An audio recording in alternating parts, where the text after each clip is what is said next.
Okay, so this is the beginning of part C for chapter 19. So it'll be the last part.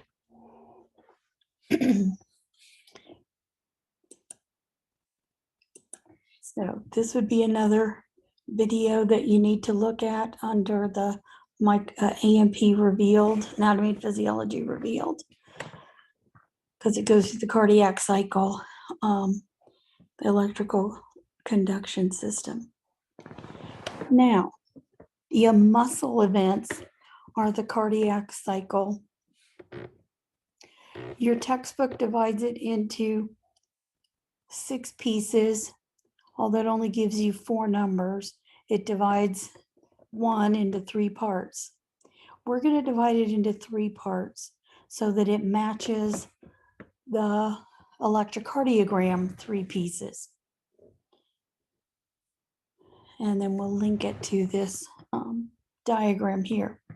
There's a bigger part of this diagram that includes a bunch of other things, but we're going to focus on what's happening in the heart. So, cardiac cycle, or 1 complete heartbeat. In the first phase, you have atrial systole and ventricular diastole. So both atria contract and both ventricles are relaxed.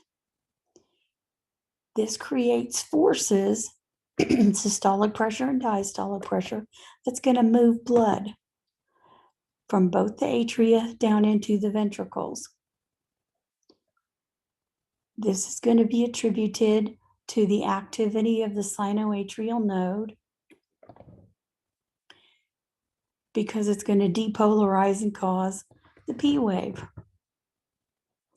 And so that's what we see down here as the green. Now, keep in mind that when the contraction happens, that's not when the blood moves.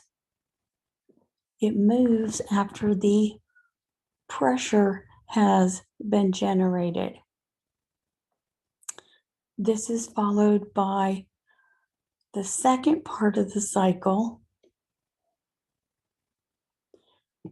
The second phase is when you have atrial diastole and ventricular systole, so the opposite of the first. Here, the blood is moving from the ventricles into the large arteries above.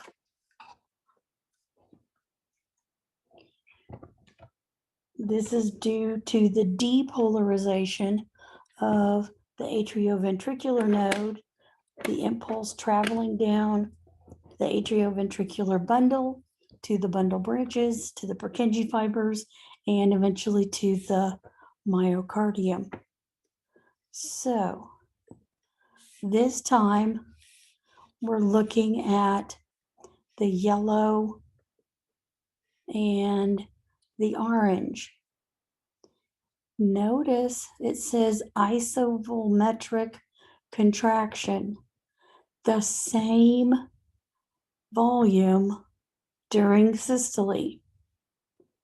So again, ventricles are going to contract, generating a pressure that pushes the blood out. At the same time, blood is going to start moving into the atria, because there's no valve stopping it in either of the vena cava or the coronary sinus. The valve is going to shut, which is what we see here, and prevent this blood from going back, but rather going into the pulmonary trunk. The blood in the left ventricle is going to go into the aorta rather than going back into the left atrium.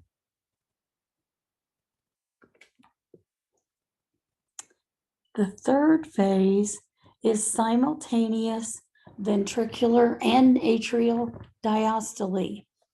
The ventricles begin to expand. Oops.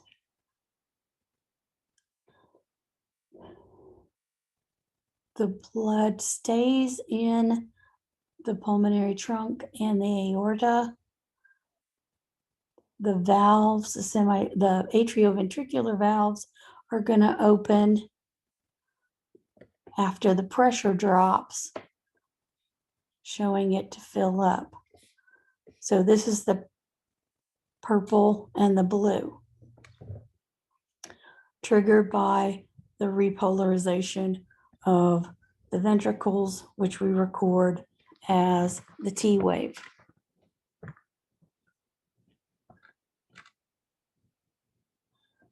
So, isovolumetric relaxation, again, diastole occurs.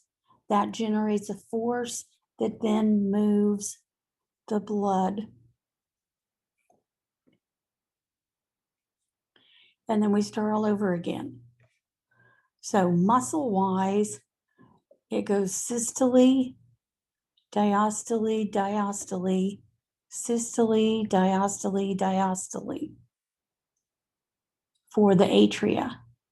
For the ventricles, it's going to be diastole, diastole, systole, diastole, diastole, systole, diastole.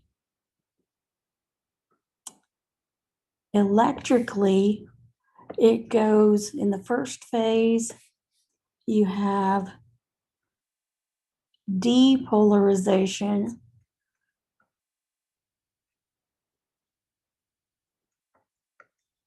repolarization,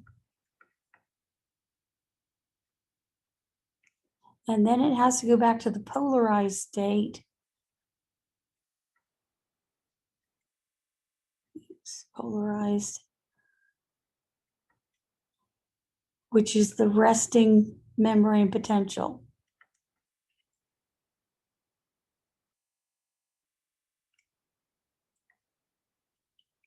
So then it starts over again.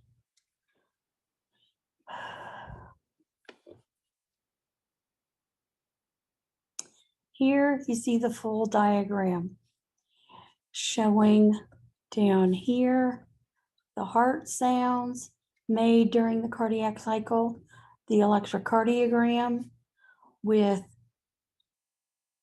one complete heartbeat here, a second complete heartbeat here. You have changes in the volume, and it's an important relationship that you need to know. The volume in the ventricles is high when the pressure in the ventricles is low. Let's change colors.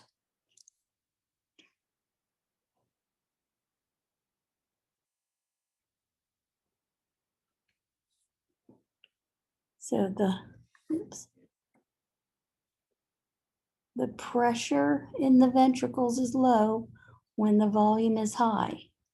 When the volume is low, the pressure is high, the black lines. So there's an inverse relationship between pressure and volume.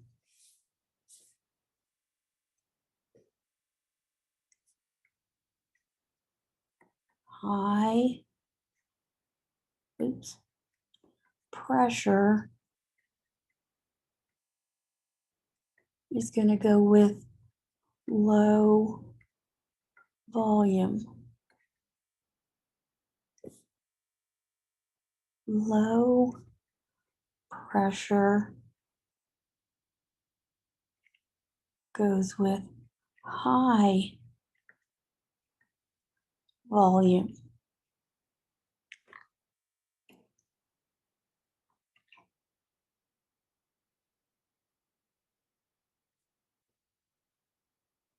So, changes in pressure, changes in volume. During the cardiac cycle, The first sound is the loud lub made when the atrioventricular valves close. The second heart sound is the dub or the dup. It's softer. It's when the semilunar valves close. So you hear lub dub, lub dub, lub dub, lub dub, lub dub, and a pause in between. Now, listening to heart sounds is a skill you have to achieve by listening to heart sounds. Like it says in this last sentence, there's a third sound that's rarely heard in people over 30. It disappears. It's not considered abnormal, but it isn't heard in everybody. A murmur is when the sounds are altered. So instead of a nice lub dub, you get like a lub or a dub. And it's softer, lighter, it can elongated, it can be altered, there can be a click, there's all sorts of different things. Pediatricians have to pay a special attention because there are heart murmurs that you have to do something about, and there are heart murmurs that are normal in children. And so they have to be especially aware of the differences in the sounds made by the valves.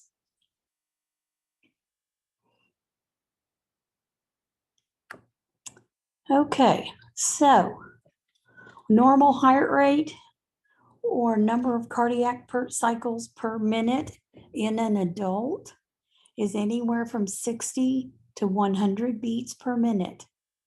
In children, it's faster. In infants, it's even faster. So you have two arrhythmias that just have to do with rate. The electrical activities are normal.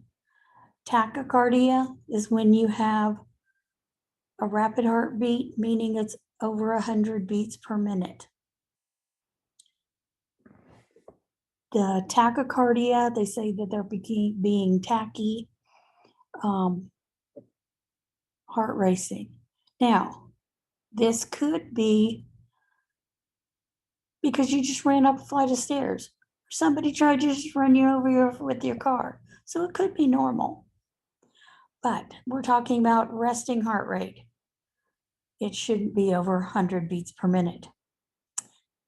Bradycardia is an arrhythmia when the heart rate is too slow. It's less than 50 beats per minute. Now, yes, I did say the normal adult heart range was 60 to 100 beats per minute. So the difference between 50 and 60, because yes, bradycardia isn't considered a problem until it's under 50. There are athletes with heartbeats between 50 and 60, and that's because their heart's more efficient at moving blood. With bradycardia, they use the phrase bradying down. Again, this is at rest. Yes, you could have been sleeping. Something else. The most stressful thing you do every day is wake up. Okay?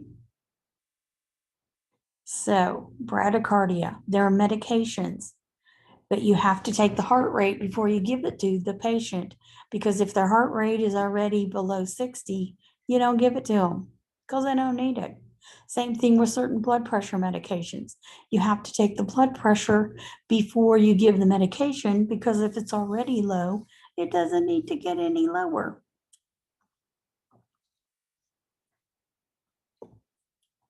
Okay. Regulating heart rate.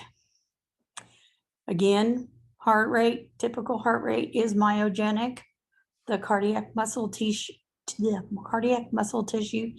generates its own impulse and distributes it.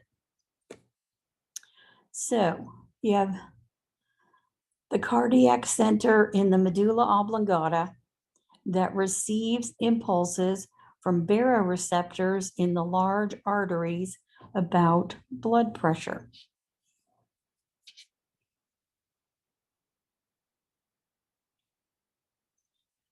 So here we have the medulla oblongata with the cardiac center. Here you have one of the locations for baroreceptors, and then the rest are located down here in these patches along the aortic arch and part of the aorta, ascending aorta. This only shows one side up here, but it's on both sides. It's part of what we call the carotid sinus. They're constantly sending impulses regarding blood pressure. The stretching of the wall of the artery is going to occur when the blood pressure raises. When it's diminished, then it's going to lower the number or change the number of impulses sent. The cardiac center determines if the heart rate needs to be increased or decreased depending on the blood pressure. So there's a relationship between blood pressure and heart rate. All right. To change the heart rate, the cardiac center is going to use two different sets of nerves. Again, you have another video clip to watch, baroreceptor reflex on blood pressure. So the two nerves, one is called the cardiac accelerator nerve. It's going to increase the heart rate, which is going to increase the blood pressure. And this is used by the sympathetic nervous system. They secrete norepinephrine at the sinoatrial node, the atrioventricular node, and the myocardium. So, several places to increase the heart rate. Norepinephrine can increase the heart rate. We talk about cardiac output, and we'll define that later in the blood vessel chapter. So, peak heart rates of 160 to 180 beats per minute. If you've ever done cardiovascular exercise, they talk about the target zone, and typically you take 220 and you subtract your age, and then you want to be somewhere between 60 to 70% of that. And so this should fall into that 60 to 70%. You can drive the heart rate up to 230 beats per minute, but that's worse than being at rest because the blood's flying so quickly past the cells that it doesn't allow exchange of materials. The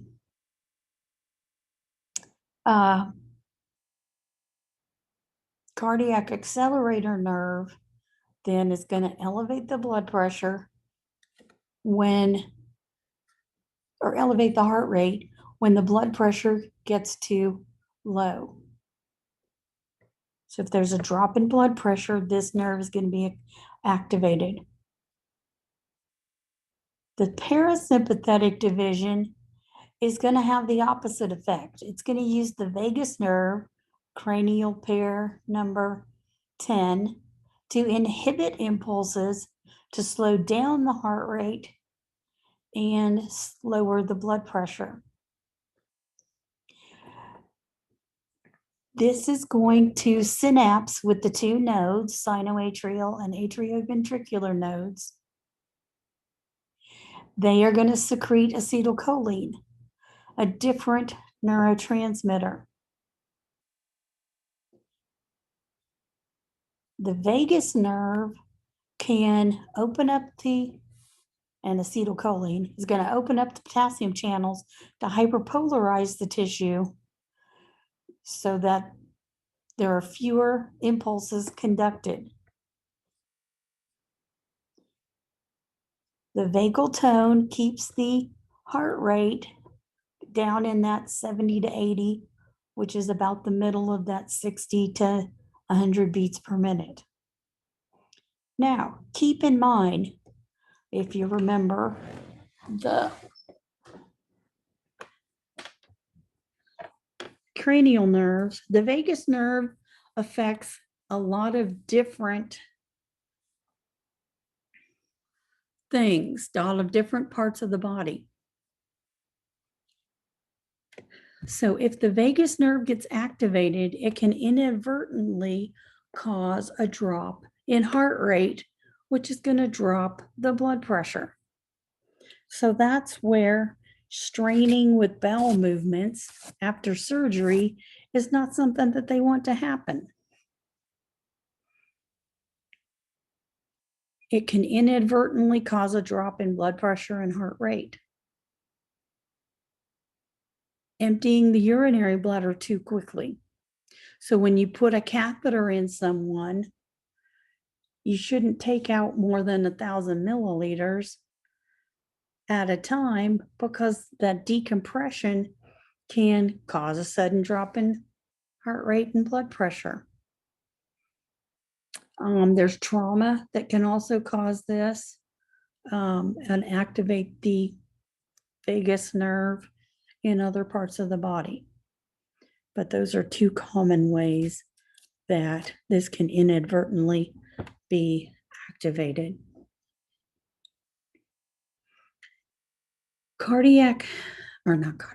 Stroke volume is the amount of blood ejected by the ventricle with each cardiac cycle. It has to be equal. So yes, the right ventricle has to put out the same amount of blood as the left ventricle. If the right ventricle puts out more blood than the left ventricle, you can get pulmonary edema, an accumulation of fluid in the lung tissue. If the left ventricle is putting out more blood than the right, you can get systemic edema, accumulation of fluid in the tissues. You don't want either one. These are not the only causes of pulmonary and systemic edema, but they are one of the causes. So stroke volume, amount of blood leaving a ventricle each cardiac cycle. Here, the word stroke is used in referencing the term power stroke, which is another term for contracting a muscle. Cardiac output is the amount of blood ejected by a ventricle each minute. We calculate it by multiplying the stroke volume and the heart rate. A typical stroke volume of 70 milliliters per beat at 75 beats per minute gives you 5,250 milliliters per minute, which extrapolates into, moving the decimal point over, to 5.25 liters per minute. And that's what we try to strive for at rest. There is a formula that can be used to calculate the stroke volume. So no, they don't have to go in and tear up the heart just to find out that there's a area and the force exerted. And so that's where they can get this. Comparisons. At moderate exercise, you should be at somewhere around 17.5 liters per minute. Vigorous exercise in a fit person, 21 liters per minute. In a world-class athlete, 35 liters per minute. So at rest, we should be circulating our entire blood volume in 1 minute. If you're a world-class athlete in the middle of your competition, you're going to be moving your total blood volume 7 times each minute. So something to think about. This is why you're supposed to stretch and ease into your physical activity. It's also why you're supposed to have a cooling off, a slowing down, so that you go from 0 to 60 or from 60 to 0, because your heart can't handle that. Okay, now this is a picture that's in chapter 20, and I think it's stupid for it to be there. This compares what happens at 5 liters per minute versus 17.5 liters per minute. Now, most of the time, when you look at a pie chart, it's just the size of the wedge that gives you the information that you need. But sometimes that's not going to give you the full picture. Sometimes you have to look at the individual wedges, and that's what we're going to do. So at rest, almost a fourth, a little more than a fourth of your blood volume is in your digestive organs. 22% is in your kidneys. 14% is in the brain, cerebral. 300 milliliters is cutaneous, and coronary is 200 milliliters per minute. Now, and then 20% in the skeletal muscles. However, when we start comparing that, we see some big changes. So the 20% at rest going to your skeletal muscles becomes 71%.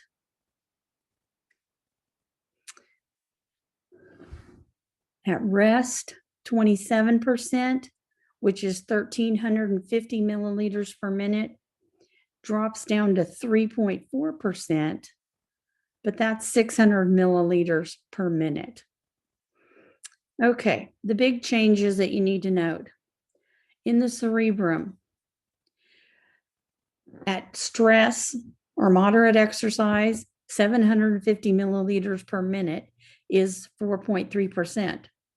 At rest, you have just a little bit less than that, 700 milliliters per minute, which accounts for 14%. So you see a big change in the percentage, but you do not see a drop in the volume of blood. You actually see an increase. Going to the heart, 750 milliliters per minute versus 200 milliliters per minute. So when we increase the heart rate, we're actually sending more blood to the heart, even though the percentage is not changed much.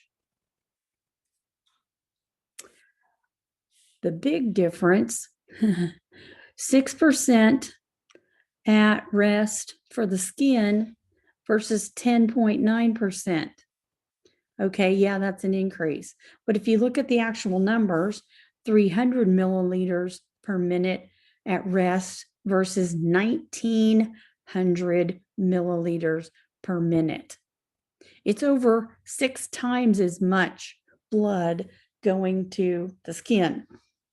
So We don't change the total volume of blood, we just change how much is going to each area.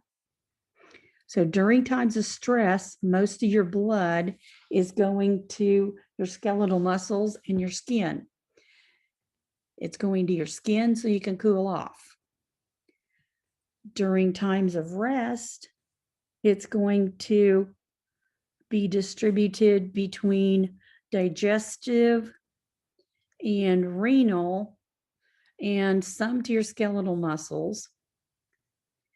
But we do a lot of energy, use a lot of energy making urine and digesting food.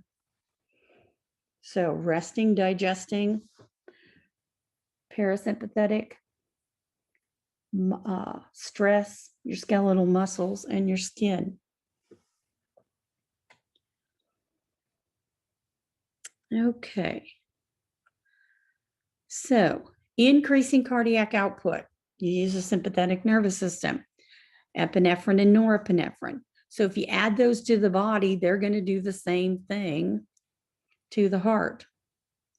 Other things that do that, the hormones T3 and T4. Yes, 3 and 4 have to be subscripts. Nicotine, if you consume nicotine, your heart rate's going to go up. Caffeine is going to raise your heart rate. Low calcium. So you have an inverse relationship between calcium levels and muscle activity. Glucagon is another hormone that's going to increase the heart rate. Decreasing the heart rate, mimicking the parasympathetic, you're going to use acetylcholine. So again, if you've got a medication that's got acetylcholine in it, it's going to slow down the heart rate. Excess, too much potassium is going to slow down the heart rate. Excess potassium, too much potassium, slows down the heart rate. Oxygen deficiency, not enough oxygen, slows down the heart rate. Low pH or acidosis slows down the heart rate. So those are some things that can affect cardiac output. Most of them, if we go back to cardiac output, has to do with heart rate. Also, when an athlete's heart rate drops, it's because their stroke volume increases. They're moving more blood with each heartbeat.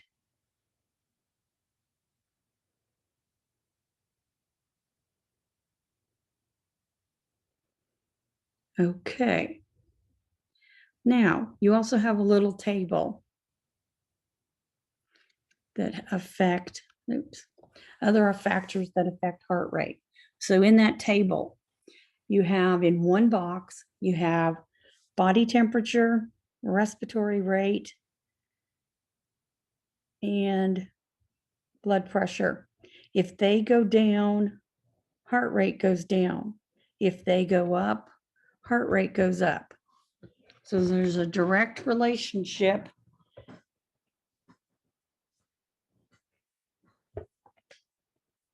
between blood pressure, heart rate, or blood pressure, body temperature, and respiratory rate. So if you get a fever, your heart rate's going to go up. If you get too cold, your heart rate's going to drop. Then you have very little potassium. Very little potassium causes arrhythmias of different types. Very little potassium causes arrhythmias. And that's why a lot of people that are on diuretics are also on potassium supplements. because most of the early diuretics, which helped to lower blood pressure, also diminished potassium levels. And so we don't want to have another problem. We don't want to exacerbate the high blood pressure with an arrhythmia. So you have to make sure that the potassium levels are correct. Okay. Chemoreceptors is another video that you can watch in Anatomy and Physiology Revealed. And so that's the end of chapter 19.